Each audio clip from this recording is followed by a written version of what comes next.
My name is Lisa Lee, and I am a full-time antique puzzle restorer.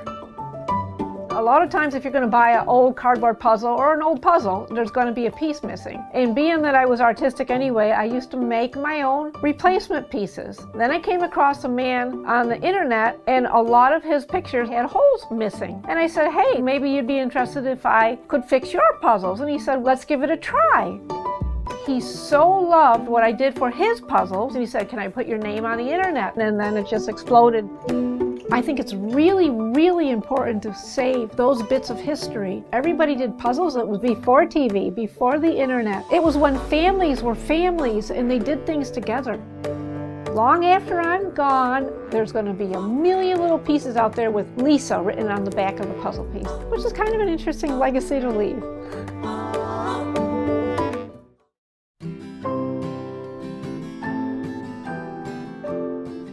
I think that John Lilly has one of the most impressive puzzle collections, power puzzle collections, of anybody that I've known or dealt with so far. One of the unique things about John's collections is he specializes in power puzzles, which were the best ever made in New York City in the 30s and the 40s and the 50s, and they still make them today. He's got a beautiful collection of the very best of what the puzzle world could offer.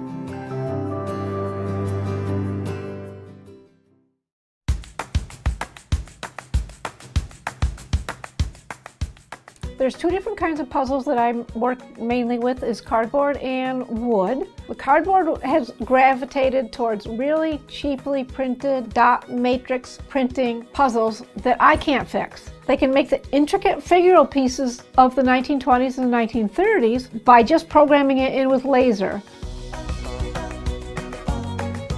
In the 20s and the 30s, the craze was to have wooden jigsaw puzzles. There's still companies like Par that will cut them one at a time to make them completely unique. I make them by hand, Par still makes them by hand. So the difference is there is laser cutters that are very modern, and then there's still the people that do them one piece at a time.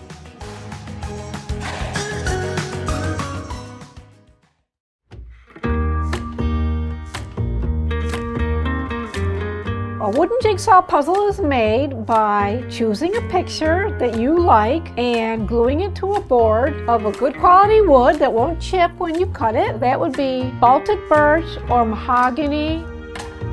After I find the image and I glue it on, I let it sit for a day for the glue to cure. And then I spray it with a sealer, and I leave that for another day. And I take my saw and go in the back and turn on some music and cut the puzzle.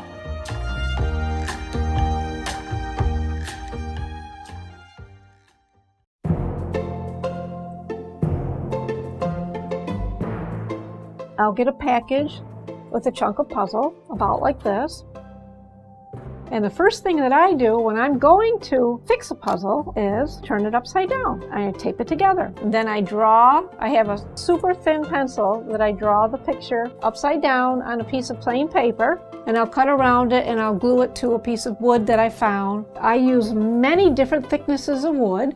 If I can't find a thickness that makes me happy, I make my own by gluing many different plies together and clamping them until I'm happy. Here it is glued on the board, okay? I have a DeWalt scroll saw. Some puzzles are cut so that they fit very loosely. Some puzzles fit very tight. So I've learned to go on the line or even on the outside of the line. It's such an exact thing.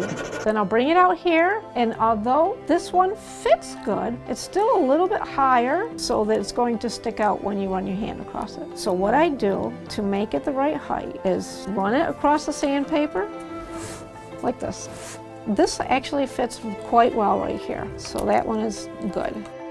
I start by drawing the main lines. I look at it and I look at it and I try to figure out what's going on here. I use my color chart that I made to figure out which color would best go here. So this is actually a little bit too brown, but I don't have any exact color. So then I will go to something and put a little more red in here. And I'll sit and I'll do this until I'm happy with the finished colors. So when I'm finally happy with the colors, then I will take out the piece, sign it, and call it done.